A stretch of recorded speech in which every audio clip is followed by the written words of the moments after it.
Halo sahabat rescue, ya, jumpa kembali di video kami, di video dunia rescue. Nah, karena ini di masa pandemi COVID, jadi kita wajib menggunakan masker. Namun karena ini kita di studio, untuk mempermudah penjelasan, akan saya buka maskernya.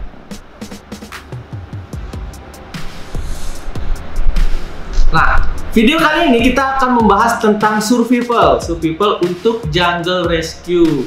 Nah, survival itu seperti apa sih ketika kita di hutan?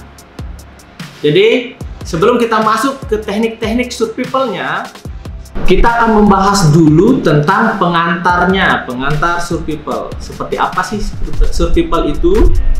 Nah, bagaimana survival itu kita akan bahas di sini. Oke? Nah, Survival itu adalah tindakan yang paling awal yang kita lakukan atau makhluk hidup lakukan untuk mempertahankan hidupnya dari berbagai macam ancaman yang ada. Ya, contohnya kalau kita misalnya tersesat di hutan, otomatis kita akan berusaha untuk bertahan hidup dari kondisi alam hutan tersebut. Nah, tujuannya tentu saja agar kita mampu menghadapi kondisi survival itu dengan tenang, ya, tidak panik. Oke. Nah, untuk faktor penyebabnya ada 5 faktor penyebab kita melakukan survival. Yang pertama itu adalah tentu saja kita tersesat. Yang kedua, kita kehabisan perbekalan. Yang ketiga, terjadinya kecelakaan atau kita terlibat dalam suatu kecelakaan. Contohnya misalkan pesawat jatuh di hutan. Jadi kita hidup pada saat kecelakaan itu dan kita dipaksa untuk melakukan survival. Kemudian gempa bumi atau tsunami, yang kondisi alamnya porak-poranda, tidak ada makanan. Di sanalah kemampuan survival kita dibutuhkan. Dan yang terakhir adalah faktor-faktor lainnya yang belum pasti. Oke. Nah, dalam melaksanakan survival itu ada banyak masalahnya dalam melaksanakan survival. Yang pertama itu adalah faktor alam atau keadaan alam. Dari faktor alam ini ada 2 penyebabnya juga. Yang pertama adalah faktor cuaca. Faktor cuaca itu ada 2, faktor cuaca dingin dan faktor cuaca panas. Jadi itu musuhnya ketika saat kita melaksanakan survival. Terlalu dingin juga berbahaya, terlalu panas juga berbahaya. Kemudian yang kedua adalah medannya. Tempatnya kita melaksanakan survival itu, entah di gunung, entah di hutan, atau mungkin di perkotaan, namun kondisinya seperti tadi. Pada saat gempa atau tsunami, kondisi perkotaannya porak-poranda, tidak ada tempat untuk kita mencari makan. Di situ sangat penting. Permasalahan yang kedua adalah kondisi diri sendiri atau keadaan diri sendiri, mencakup fisik kita, mental kita, dan pengetahuan kita terhadap alam tersebut. Ya, jangan sampai fisik kita lemah, pastinya tidak akan bisa melaksanakan survival. Kemudian mental kita, kalau mental kita sudah down atau hancur pada saat melaksanakan survival itu akan menjadi permasalahan yang sangat besar. Dan faktor berikutnya adalah pengetahuan. Kita ingin melakukan survival. Fisik kita kuat, mental kita tangguh untuk melaksanakan survival. Tapi kita tidak punya pengetahuan tentang survival tersebut.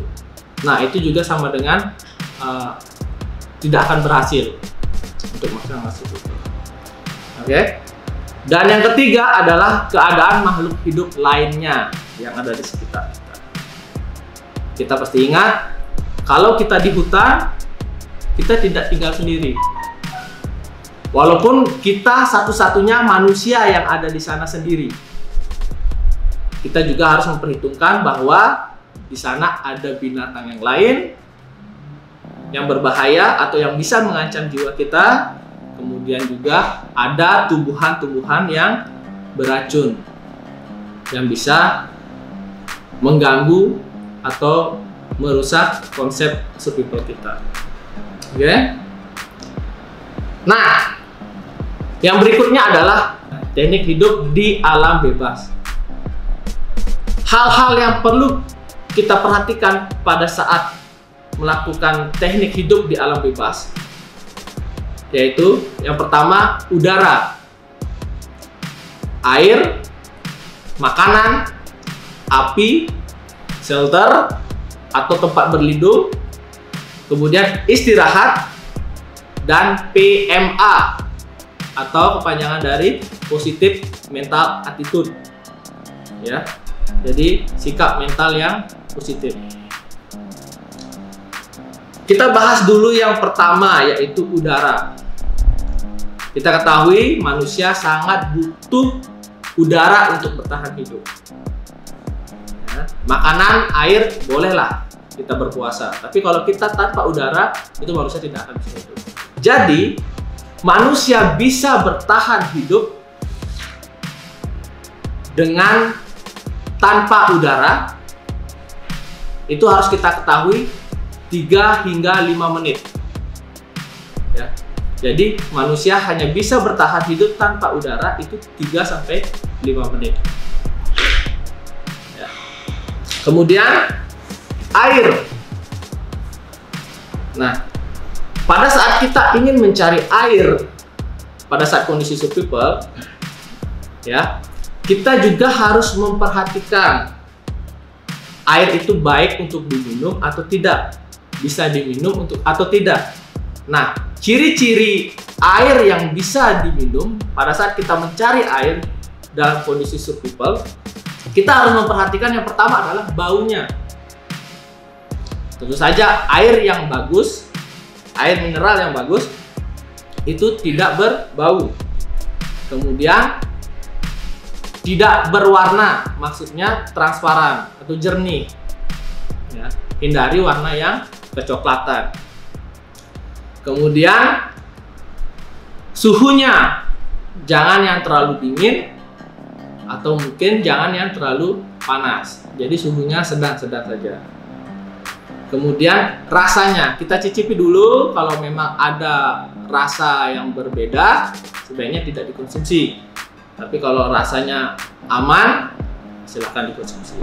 Ingat, salah dalam pemilihan makanan atau minuman atau air pada saat kondisi kita melaksanakan survival, itu juga akan mempengaruhi ketahanan fisik kita selanjutnya.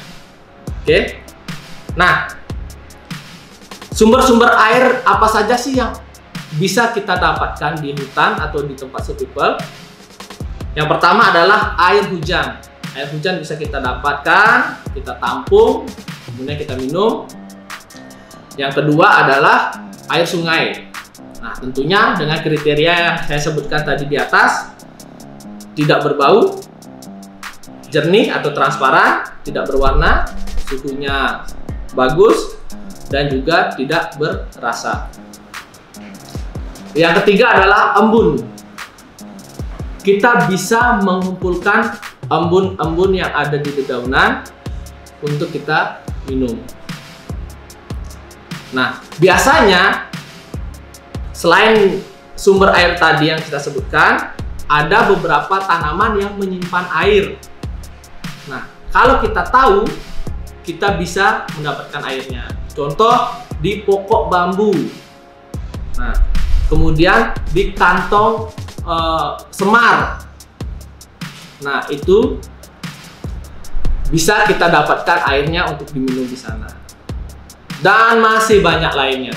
Jadi, jika teman-teman mencari tahu, bisa teman-teman berselancar di dunia maya, di Google, untuk mendapatkan informasi lebih lanjut. Oke? Nah, setelah air kita beralih ke makanan. Untuk makanan, nah, kita bisa mendapatkan sumber makanan dari dua makhluk hidup. Yang pertama adalah dengan sumber makanan tumbuhan.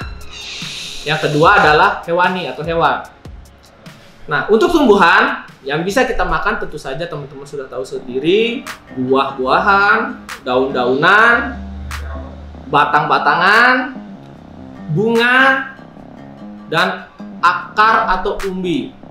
Kemudian yang kedua, hewani atau hewan, itu adalah semua binatang yang kalian jumpai. Jika kalian bisa menangkapnya, itu bisa menjadi sumber makanan yang sangat baik. Yang terpenting adalah bagaimana cara menangkapnya dan cara mengolahnya. Nah, berikut adalah pedoman praktis pada saat kita melakukan atau mencari sumber makanan.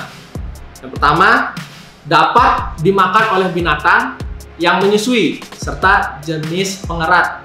Jadi contohnya misalnya makanan yang dimakan oleh babi hutan, itu kemungkinan besar bisa kita makan. Kemungkinan yang berikutnya adalah jenis luwak. Nah, buah-buahannya itu bisa kita makan. Monyet, kalau dia mau makan buah tertentu, berarti kita bisa juga memakannya. Oke, berikutnya adalah tempat serangga hinggap. Biasanya tempat serangga hinggap itu tidak beracun dan tidak berbahaya. Dan masih banyak lagi lainnya. Untuk ciri dan tanda tumbuhan beracun, kita juga harus ketahui bahwa cirinya adalah dari warnanya mencolok, getah, berbulu, ya, kemudian rasanya, dan juga dari daunnya. Dari daunnya, kalau daunnya berbulu tidak bisa dimakan. Yang berikutnya, api. Nah, kita juga harus tahu bagaimana cara kita membuat api. Nah, cara membuat api harus memperhatikan yang namanya segitiga api. Segitiga api itu terdiri dari bahan bakarnya, kemudian oksigen, panas. Jadi dia membentuk segitiga api. Jadi salah satu aja tidak ada, itu api itu tidak akan terbentuk atau menyala gitu. Misalnya bahan bakarnya tidak ada, kita hanya punya oksigen dan panasnya saja, jadi api itu tidak akan menyala. Begitu juga dengan kita punya bahan bakarnya, misalnya kita punya korek, kemudian kita panaskan, ya, kita gesekkan, keluar api, tapi ketika oksigennya kita hilangkan atau kita tutup dalam gelas, apinya akan mati. Jadi konsep seperti itu sama segitiga api. Nah, masuk ke yang berikutnya, itu shelter atau bivak. Dalam pembuatan bivak, beberapa hal yang harus atau perlu diperhatikan adalah kita membuatnya itu yang pertama di atas tanah yang padat, jangan di tanah yang gembur atau apalagi tanah yang berpasir. Nanti ketika kita tidur malah kita tenggelam di dalamnya. Kemudian yang kedua adalah jangan dekat pohon yang lapuk. Jangan sampai kita nyenyak-nyenyak tidur, pohonnya lapuk, di sebelah kita besar, kita tertimpa pada saat tidur. Nah, nggak enak. Kemudian yang berikutnya adalah jangan di lintasan hewan. Jadi kalau misalnya kita ingin membuat bivak, kita melihat di sekitarnya ada jejak-jejak binatang, itu sebaiknya dihindari. Ya, jangan sampai nanti kita akan tidur diganggu oleh binatang tersebut. Yang berikutnya adalah jangan di sungai yang kering, ya, karena sangat berbahaya. Kalau di sungai yang kering kita mendirikan tenda, tiba-tiba airnya datang, kita akan hanyut. Dan yang terakhir adalah perhatikan medannya. Jangan membuat bivak atau tenda di bidang yang miring. Nanti kita bikin tendanya di atas, bangun-bangun paginya kita berada di bawah. Nah, berbicara tentang positif mental attitude pada saat melaksanakan survival, pada saat kita tersesat, kata yang harus kita pikirkan pertama kali itu adalah stop. STOP. Itu kepanjangannya adalah sit, thinking, observe, and planning. Oke, yang pertama sit atau duduk. Pada saat kita tersesat, jangan kita panik kemudian berkeliling-keliling ke sana kemari. Nanti akan kita malah tersesat lebih jauh lagi. Ya, kita harus duduk supaya kita tenang dan mengetahui penyelesaian saat mengalami situasi survival tersebut.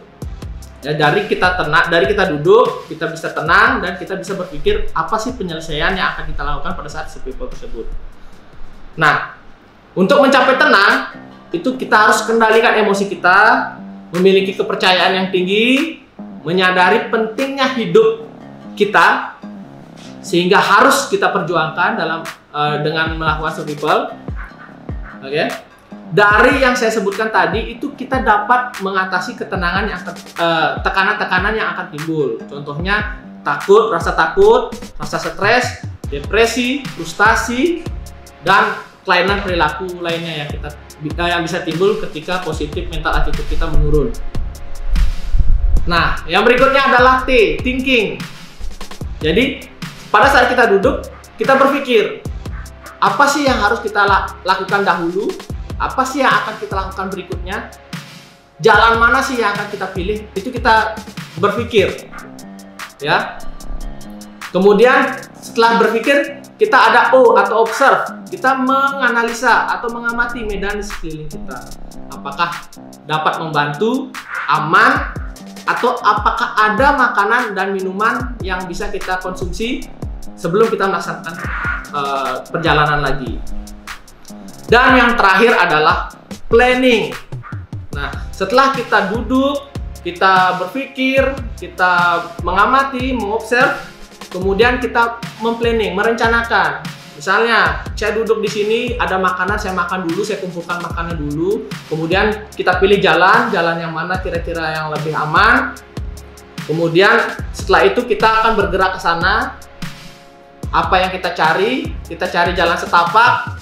Nah, kemudian kita menyusuri sungai, itu terserah. Oke.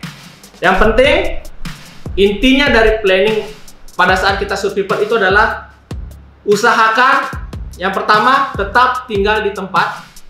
Kalau kita memang tidak bisa menganalisa medan dengan baik, sebaiknya tinggal di tempat. Kemudian beri tanda-tanda pada saat kita berada di lokasi agar tim pencari segera mengetahui lokasi kita. Kemudian yang berikutnya adalah pilihan kedua, mencari jalan keluar. Kalau memang kita sudah mengetahui medannya, kita sudah berpikir dan mengenali medan itu, sebaiknya kita segera mencari jalan keluar. Nah, oke. Demikian dulu video kali ini tentang pengantar survival. Jadi video tentang bagaimana teman-teman ketika sedang survival itu bisa tenang, bagaimana kita mempersiapkan diri pada saat kita akan melaksanakan survival, ya. Kemudian bagaimana caranya kita mengatasi kondisi pada saat kita melaksanakan survival tersebut, terutama ketika kita tersesat, kita berada di hutan atau di gunung. Nah, untuk materi lebih lengkapnya, saya akan share materi berupa PowerPoint, slide, ya, yang ada nanti di sela-sela video. Jadi teman-teman, kalau menyaksikan video ini dari awal sampai akhir, nanti di sela-selanya akan ada link.